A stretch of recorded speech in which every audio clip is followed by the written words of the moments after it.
Hey, Nomad Masters. This is Amanda Justice. Go by AJ. I'm here to share with you how we use RV Trip Wizard to book our trips. I did a video a while back, and I've been asked repeatedly to do a more detailed video on how we specifically book our trips touring this beautiful country of ours. So this is what I'm going to be doing today. I have our spring trip up. This is where we're going to be leaving here from Florida in the middle of April, all the way up to Maine, and then back down to Florida for the winter time. So I wanted to show you kind of how we go about doing this. So the first thing I want to do is kind of show you an existing trip, and then I'll show you how to book a smaller trip and the things you need to be mindful for as you're booking things through RV Trip Wizard.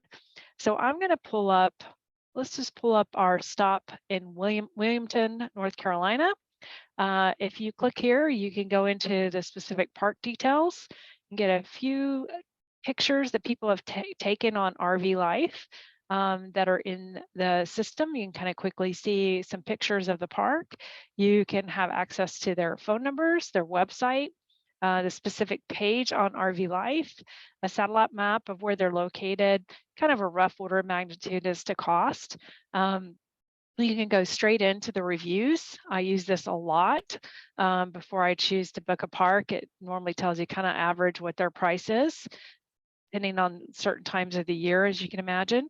And I'll make a lot of judgment with this. I also take time at the end of the trip at that particular park to book a review there to help other people as they're using this tool. You can get little tips and Q&A. So people will tell you, hey, while we were here, we went to so-and-so, it was a lot of fun. We went to this restaurant, it was excellent, or avoid this like the plague, whatever advice they want to give you in terms of ideas and suggestions if you choose to book this park. So one thing I wanted to show you is when you're booking these parks, as you kind of gather information, once you kind of decide on what park you want to go to, you'll open up this little widget and you can confirm the date ranges that you've booked for that park. If you've called that park and you've actually booked that reservation, you lock that stay into your trip. I'll put the total cost of what they're going to charge for that week. I also use this comments box quite heavily because it's very useful when you get on the road, is to identify what kind of spot you're in at that park. If it's a pull through, you can go in, check in. You don't have to hook your tow vehicle, just go straight to your site most of the time. If it's back in, you know you're going to have to unhook that tow vehicle when you check in so you can get into that spot. I'll also kind of add the confirmation. That's kind of a tickler for me that I have confirmed that spot. And when I get the email confirmation from that park, I'll double check it that my dates that I actually booked on the website are actually the dates that are in my Trip Wizard. Make sure you do this. I have been off by a date and arrived at a park a day early. That throws everything off. If that park can't get you in that night, you're spending the night at the Walmart until your actual day. So double check those email reservations. You can always make mistakes. Also drop and confirm that park's location in RV Trip Wizard so we can just make sure that the Garmin is taking us to the right location. That's also really key too, because sometimes these third-party navigational systems have bad addresses, and you want to make sure you're using the actual current address from that park's website in your little widget here that you use when you navigate and you get on the road. So the other thing I wanted to do is kind of show you a bit of how to book a trip. So I'm going to just go up here and click create a trip, and I'm going to call it winter of 2023. So what are we going to do when we get back from our East Coast trip? I'm going to start planning that leg. I'm going to have that start in November.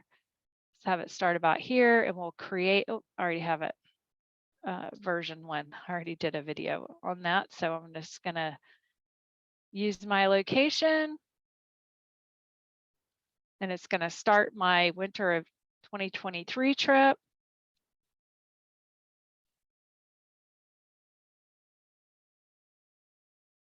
All right, so here we are. I'm going to book my first stop, and let's assume it's wintertime. We want to head to somewhere beautiful.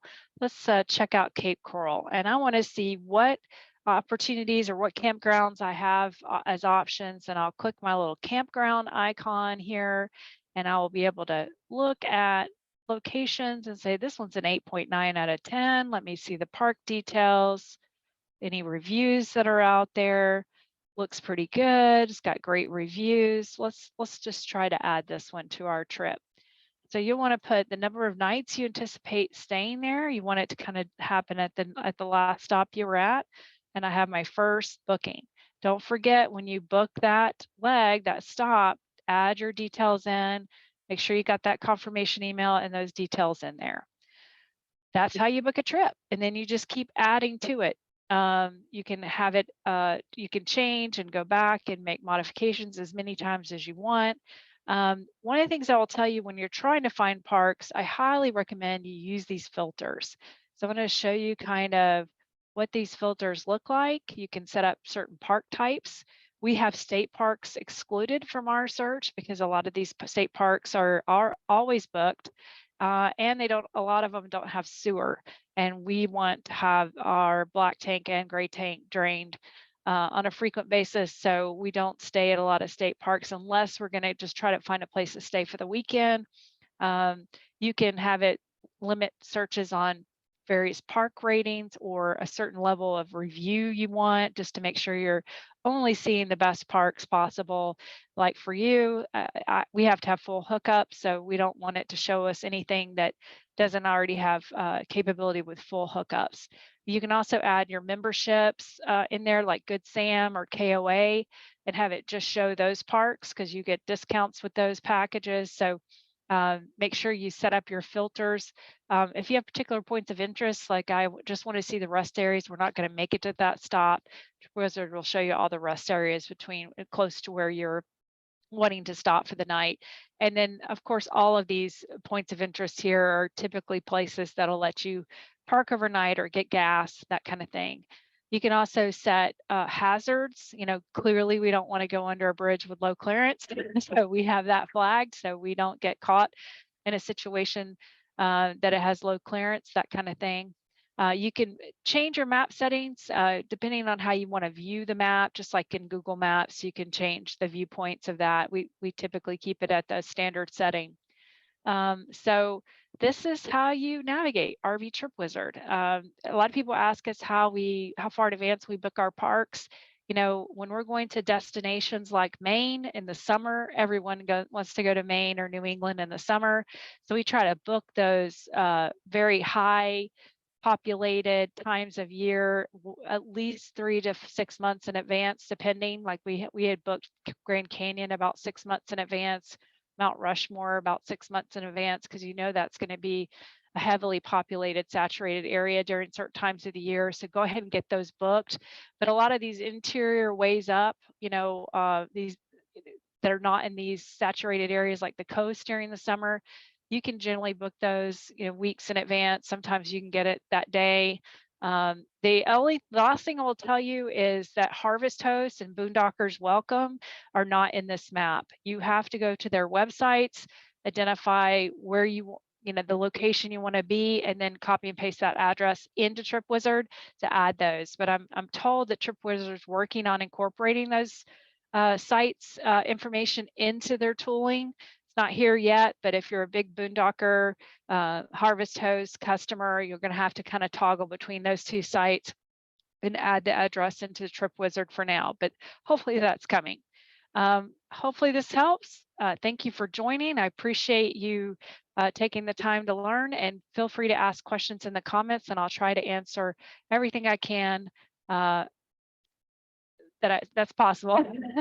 So thanks so much, and please follow us on Nomad Nesters. Thanks.